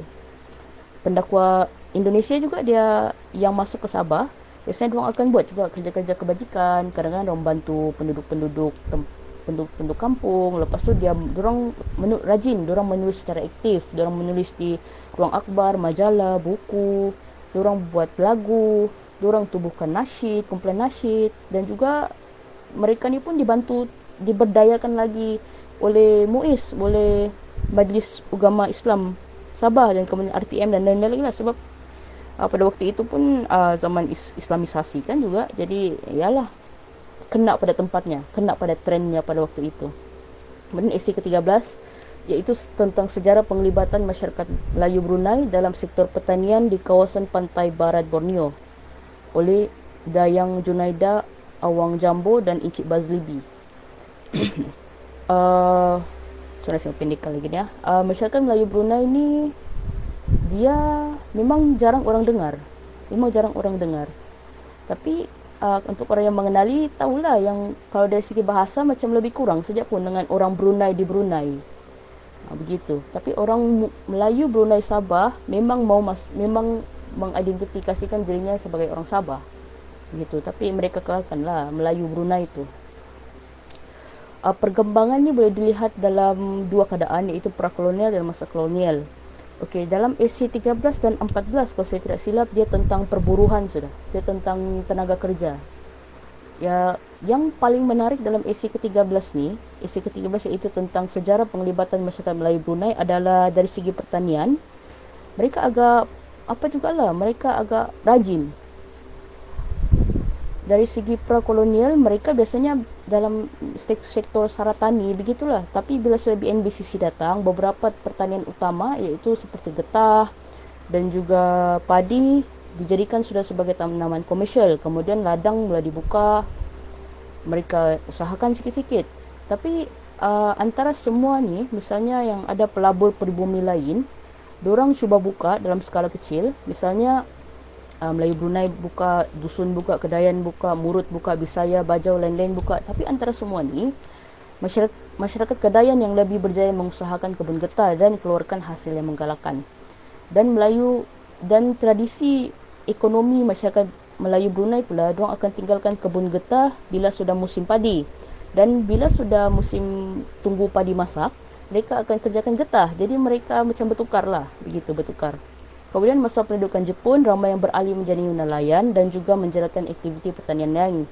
Ladang getah biasanya ditinggalkan, jadi Jepun bawa buruh Jawa untuk usahakan ladang getah yang kena tinggalkan ni. Kemudian lepas British datang, buruh Jawa ni masih lagi relevan, masih diperlukan. Jadi British mula bayarlah gaji dorang, iaitu sebanyak 33 sen sehari. Dan kemudian menjelang 1960-an, lebih banyak sudah syarikat asing yang mau buka ladang getah ni. Tapi penglibatan masyarakat Melayu Brunei dalam getah ni sudah, dalam bidang ekonomi ni sudah tidak begitu ketara, sebab ramai sudah mula hidup secara berkelompok bersama-sama kaum mereka. Jadi itu sebabnya agak pelik dari segi taburan penduduk etnik tu lah kan. Agak pelik kalau kita mendengar Melayu Brunei di bahagian pantai timur, misalnya di Semporna atau misalnya di Tawau. Sebab taburan kebanyakan Melayu Brunei ni biasanya di atas, itu di bahagian Bengawan, di bahagian Papar, di bahagian Beaufort, di situlah di bahagian atas. Itu saya kata dia agak pelik sebab mereka ni selalu bertinggal berjiran dalam keluarga, kampung-kampung macam tu. Kemudian daripada sini juga kita boleh tengok ni bagaimana perubahan aktiviti Melayu Brunei ni sebelum dan selepas kedatangan apa ni, syarikat British Utara dan juga kemasukan buruh import ke Sabah. Okey, essay ke-14 ni agak menarik sebenarnya sebab saya di sini dalam nota saya agak panjang. Tapi saya pick cuma satu je lah. Saya pick kesan utama yang saya kira amat-amat penting adalah sekejap saya cari dulu. Maaflah kalau saya banyak bercakap ya. Kalau pasal sejarah saya suka. Banyaknya saya tulis. Saya lupa sudah di mana nota saya yang itu. Tapi yang saya mau angkat untuk essay ke-14 iaitu sebab musabab pengrekrutan buruh pribumi yang lain oleh Reni Cotton dan Dr. Maureen Silva. Dr. Maureen Silva juga guru saya. Kedatangan barat ni dia banyak ubah sosioekonomi dan skala buruh di Borneo Utara. Dan kemudian menariknya, berbanding dengan tanah Melayu pada 1920 dengan 1930, pada 1920 pada tahun yang sama juga, Sabah lebih banyak menggunakan buruh pribumi lain. Artinya macam mereka mereka hire lokal berbanding dengan tanah Melayu. Mereka biasanya pada waktu 1920 dan 1930 itulah influx kedatangan buruh migran. Jadi ini yang bagi saya amat-amat penting sebab di Sabah mereka tidak banyak guna buruh import berbanding dengan tanah Melayu, mereka banyak guna buruh import. Jadi bagi saya dia macam sedikit sebanyak mengubah kohesi masyarakat tu. Bagaimana susun atur, bagaimana ni struktur sosial dorang. Sebab kalau di Sabah tidak begitu terganggu sebab tidak banyak, majoriti pekerja buruh pada waktu itu sudah lumayan.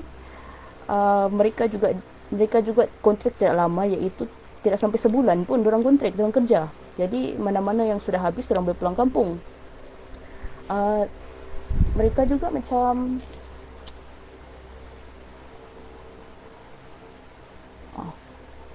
yang ini buruh import pada 1920 pengusaha ladang cuba kurangkan buruh import dengan ambil buruh tempatan. Keadaan ini berbeza dengan apa yang berlaku di tanah Melayu, di mana sekitar 1920 hingga 30 buruh import dari China dengan India ni berlambak.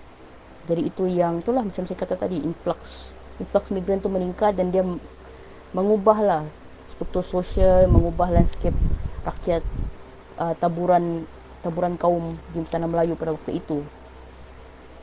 Kemudian essay ke-15 iaitu tentang institusi pentadbiran pribumi di Borneo Utara, iaitu Dr. Mosli Tarsat. Essay ni bagi saya sedikit sukar untuk mengupas lah dalam-dalam selain dari kesempitan ini. Saya cuba padatkan. Sebab dia banyak tentang perundangan. Cuma apa yang saya mau angkat untuk essay ke-15 ni adalah tentang permulaan tafsiran anak negeri. Okey, saya pun baru tahu sebenarnya anak negeri dengan buan putra adalah dua yang memerlukan ditakrifkan berbeza. Anak negeri dia ditafsirkan sebagai sesiapa yang ibu bapanya ni orang sini, orang anak negeri, orang negeri ni. Kemudian sesiapa juga yang memang tinggal di negeri ini dan berkediaman sebagai seorang kaum keluarga anak negeri, sekurangnya seorang daripada keturunan ibu bapa yang berasal anak negeri. Artinya mungkin kalau datuk orang Sabah, datuk atau bapa orang Sabah boleh kira anak negeri lah. Samalah juga saya kira dengan ibu bapa, sebab saya tidak nampak di sini ada permasalahan dari segi apalah wanita. So maksudnya kalau ibu dia orang Sabah, dia boleh dikira orang Sabah jugalah, anak negeri. Dan mana-mana yang tinggal di Borneo Utara menjadi orang asli Indonesia atau orang-orang Pulau Suluk dalam Semenanjung Filipina atau Tanah Melayu atau keluarga anak-anak negeri dalam masa 5 tahun berturut-turut sebelum tarik mohon status anak negeri. Okay, dan juga sesiapa yang tinggal di dalam negeri yang berasal dari orang-orang Suluk, Cagayan, Simunul, Sibutu atau Ubian atau orang-orang Bumiputera negeri Sarawak dan Brunei, maaflah rambut saya, Brunei yang tinggal dan menjadi ahli kaum keluarga yang berkahwin dalam masa 3 tahun sebelum tarikh ia menuntut anak negeri. Ini saya tulis secara full, saya tulis. Jadi maksudnya kadang-kadang ada dari segi etnik, macam etnik Suluk, Cagayan, itu kira dia kata anak negeri. Kemudian mana-mana yang tinggal di Borneo Utara, biarpun dia asalnya orang Indonesia ke bagaimana, tapi kalau dia tinggal di Borneo Utara selama 5 tahun pun dikira anak negeri. Dan juga inilah orang-orang yang ibu bapa dia atau datuk dia ke atau ibu dia atau nenek dia ke orang Sabah dikira anak negeri. Saya kurang pasti seberapa banyak perkembangan atau perubahan maksud anak negeri pada 1952 dengan sekarang. Jadi itulah saya tidak tahulah, tidak berapa. Sebelum kalian mungkin bertanya, saya malangnya saya kena cakap saya kurang tahu bagaimana sejauh mana perubahannya. Kemudian ada juga pemberian dan penurunan kuasa yang dilakukan secara perlahan kepada ketua anak negeri. Iaitu British dia sudah bagi dengan ketua-ketua anak negeri macam begitu, okey ni mahkamah begini-gini fungsi dia, perundangan begini-gini fungsi dia. Lepas tu kemudian ada pula penubuhan anak negeri dan juga ada lagi special untuk Islam lah, masyarakat Islam Bumiputera untuk memutuskan hal-hal ehwal Islam. Mana-mana yang jenayah yang memerlukan hukum-hukum Islam ke, kahwin ke, bagaimana begitu, ada di sana. Kemudian esi ke-16 itu esi terakhir, iaitu tentang konsep berjalai dalam komuniti Iban di Sabah. Oleh Encik Amrullah Maraining, juga kira guru saya lah, juga.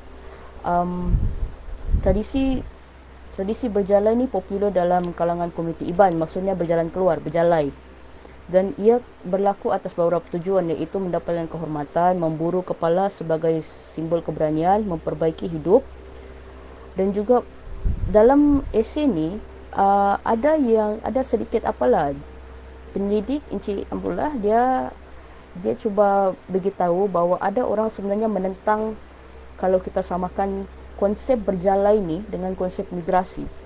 Sebab berjalai ni dikhawatiri macam yang dia hilang maksud yang lebih istimewa untuk orang Iban. Kalau kita mau terus masukkan menyamakannya dengan migrasi macam kurang adil. Jadi itulah dia untuk for the context of kajian, dia cuba dia katakan migrasi ni moden lah, macam kira sedikit moden lah berjalai itu. Di Sabah pun ada orang Iban, dan itulah secara tradisinya tu pun orang Iban dia bermigrasi kepada 2 fasa, iaitu sebelum pembentukan Malaysia diorang sudah ada, kadang-kadang lepas pembentukan Malaysia baru diorang ada. Jadi perbezaan utama antara 2 fasa tu adalah tuntutan dan untuk apa mereka berpindah, biasanya kerana peluang kerja lah. So dalam esei tu dia ada tulis panjang tentang faktor tolakan dengan faktor tarikan. Faktor tolakan termasuklah bergaduh antara komuniti, kemudian berebut kawasan, kemudian dinasti Brooke pada waktu itu memiskinkan rakyat dia, cukai terlampau tinggi, dan kemudian tuntutan keluargaan. Kadang-kadang ada yang kelompok yang sudah bermigrasi dulu ke Sabah, diorang macam tidak mau mencari semula. Jadi atas tuntutan keluarga tu diorang mau cari semula lah, diorang keluar balik untuk mencari semula di mana sudah anak-anak ibu diorang yang sudah berpindah dulu. Dan juga tanggapan satu Borneo tu lah. Tanggapan satu Borneo tu diorang tidak rasa kekok bila dengan orang Sabah.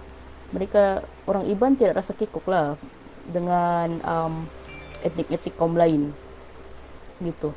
Kemudian dalam faktor tarikan ada juga perkembangan pembalakan, ada juga dasar pengukuhan kuasa, ada juga skim pembangunan tanah, ada juga tinjauan awal pembentukan Malaysia sendiri. Sebab kadang-kadang orang Sarawak masih kurang pasti sebenarnya. Jadi kadang-kadang bila diorang berpindah, diorang ada tuai rumah.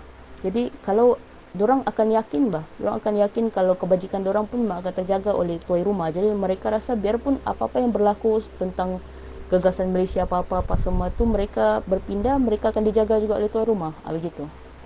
Jadi seperti yang diketahui dan ditulis oleh penulis kajian ni ada dua kampung Iban yang ada di Sabah, iaitu Kampung Iban Merotai dengan Kampung Iban Kuala Nansang. Saya kurang pasti di Merotai di Tawau, tapi Kuala Nansang saya kurang pasti di mana. Okey, kesimpulannya penulisan penerbitan buku ni sebenarnya baik. Dia dapat bagi pemahaman tentang Borneo, terutama pasal Sabah. Kemudian ITBM sebenarnya dia adalah terbitkan tentang etnik, tapi macam saya katakanlah tadi, biasanya kalau orang yang mau belajar tentang etnik, dia akan beli buku etnik. Kalau orang mau belajar tentang Sabah, dia akan beli buku Sabah seperti inilah. Jadi begitulah. Penulisan buku ni dia lebih membuka Sabah tu. Dia lebih membuka Sabah sebab dia nampak dari segi tajuk pun nampak terperinci deskripsi mengenai Sabah daripada pelbagai perspektif. Macam dia nampak terperinci lah deskripsi Sabah. Dia tak kata sejarah Sabah, dia tak kata tentang specialize dalam buruh migran ke, politik ke, tidak. Dia deskripsi Sabah. Dia gabung esei-esei itu diharapkan dapat menyentuh sedikit sebanyak beberapa aspek-aspek penting dalam pensejarahan Sabah lah. Dan untuk dikatakan buku ni ada kelemahan, sebenarnya sukar sebab ini bersifat himpunan dan menyelenggaranya ni saya bayangkan agak sukar sebenarnya sebab esei-esei ni kan dia kena ada flow. Kalau tiada flow, dia orang pembaca tak sedap lah baca. Sebab kalau tiada flow, nanti tiba-tiba itu, lepas tu tiba-tiba ini. Jadi macam pembaca lose focus lah, gitu.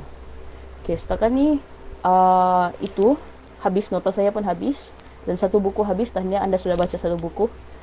Okay, sebelum tu saya dari tadi saya belum tertengok apa-apa komen lah. Kalau ada apa? Bukan Santa Cruz tu kah? Yupak. Ya, Yupak.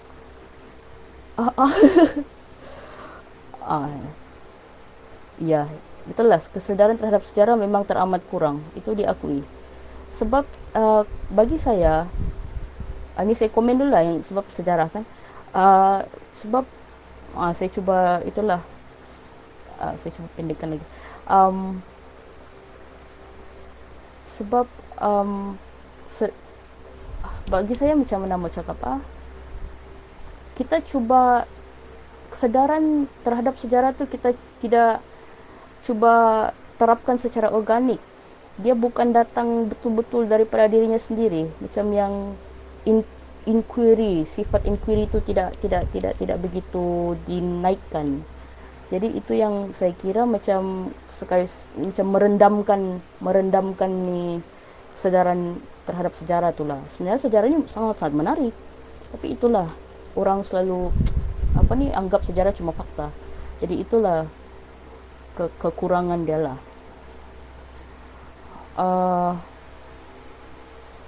Saya kira macam tiada soalan setakat ni ialah sebab dia cuma kupasan buku Raja Gombrun Wafi Ahmad. Kemungkinan sebab dalam ejaan dia Kamrun. Saya kurang pasti untuk yang esei tu kan. Dia tulis sana Kamrun. Saya kurang pasti, mungkin Gombrun, mungkin Kamrun.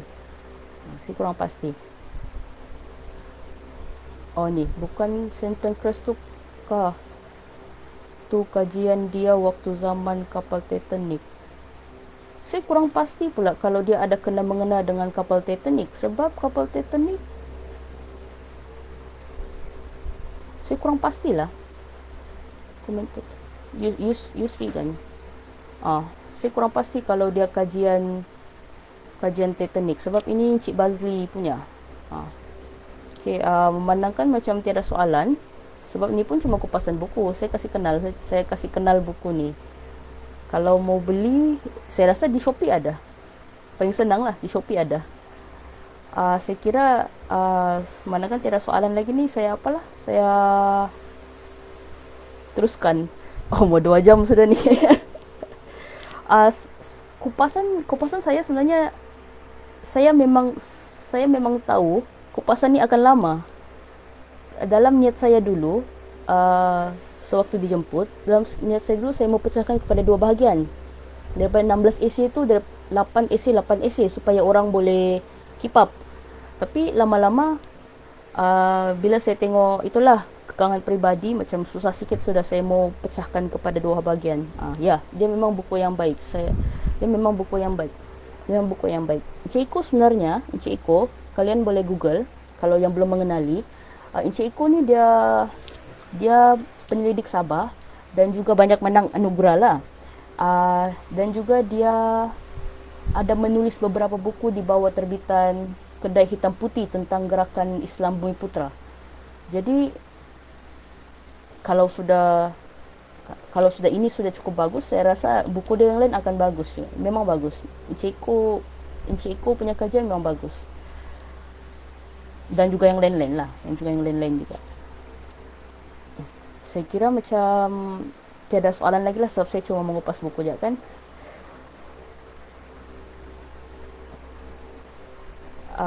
Okeylah, kalau begitu terima kasih sebab menonton saya punya live video, walaupun dia agak lama, tapi sebab buku ni padat.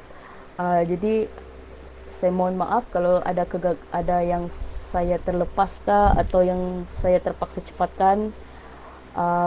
Dan juga terima kasih sebab kalian menonton.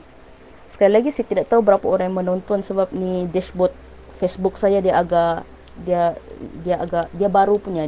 Saya tidak berapa begitu tahu navigate. Jadi apapun terima kasih. Dan saya harap saya dijemput lagi lah untuk membentang buku, dan saya cuba cari lagi buku yang mudah untuk saya lebih padatkan atau bagaimana. Terima kasih.